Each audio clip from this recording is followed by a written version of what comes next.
What is up, nation? In this session, I'm going to teach you how to make a spiral or spring in Sketchup.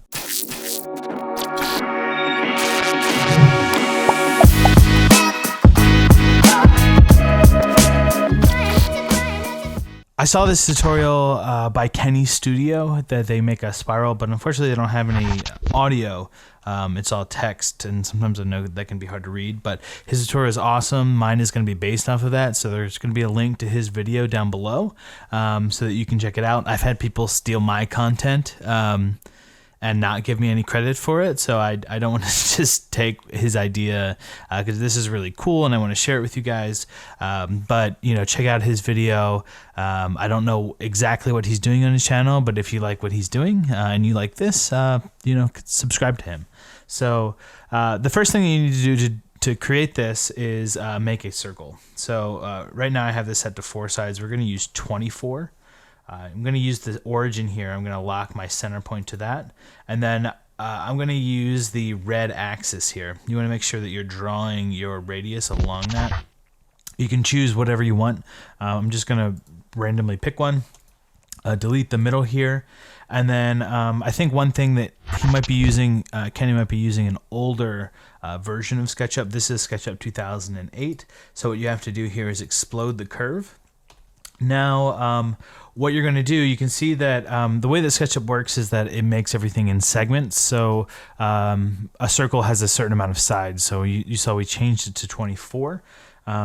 So this has 24 sides, and the more sides you have, the more round it's going to be. And the less you have, the more geometric it's going to look, or the more faceted. So we want to take one of these intersection points of these segments and move it up.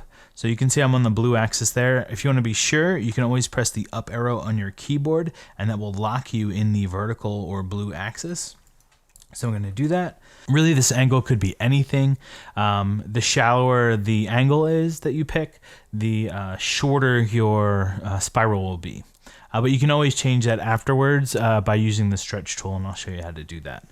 So we're going to pick a somewhat shallow angle for this. Just to be different, I'm going to select this line, hit Control X to delete that line, Control A to delete everything else, and then edit, paste in place. So I have that line. Now, what we're going to do is rotate this and make copies. So I'm going to select this line, hit Q for the rotate tool, go to the origin. Since we drew off of the origin, it makes that pretty easy. I'm going to select this, and you can see it starts moving the line, but I'm going to hit Control here to make a copy.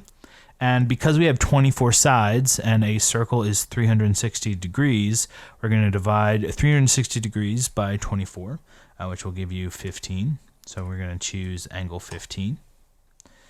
So we did that once. Now if we hit the asterisk symbol, so that's times 24, it'll do a whole bunch of those. So you can see now we have going around these little lines.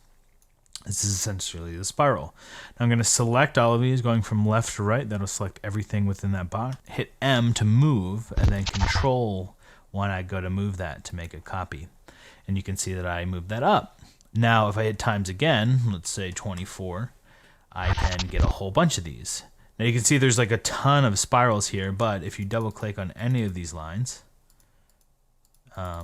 it'll select the whole thing.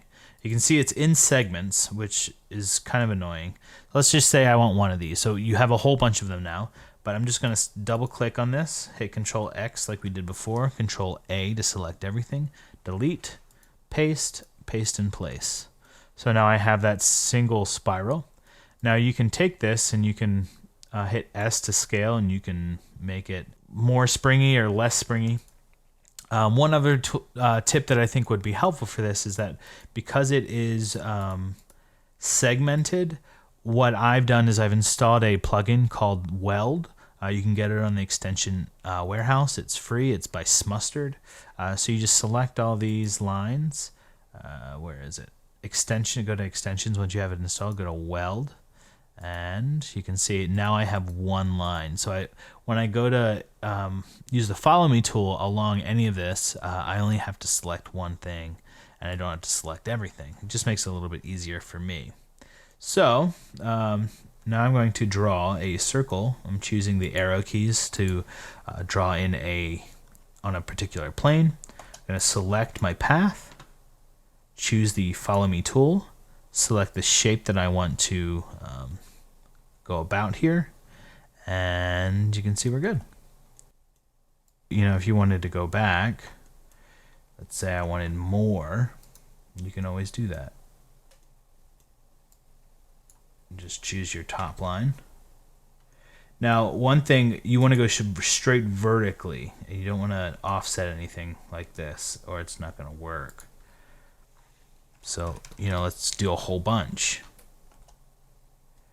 We'll choose this guy.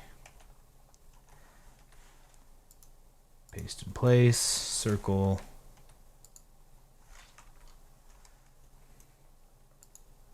There we go. I have my path. Let's weld it just because it makes it a little bit easier. So choose your path and then the shape. You can see I have the reverse side here.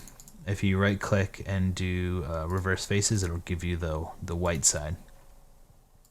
You'll notice when you do this is that if you were to take this and try to squish it, so I hit S there to scale, everything sort of obviously squishes. So if you don't like the way that this looks and that's not your intent, what you want to do is, I'm just hitting Control Z to go back there, is select your actual spring, your line work, and scale that beforehand so that it's more smushed.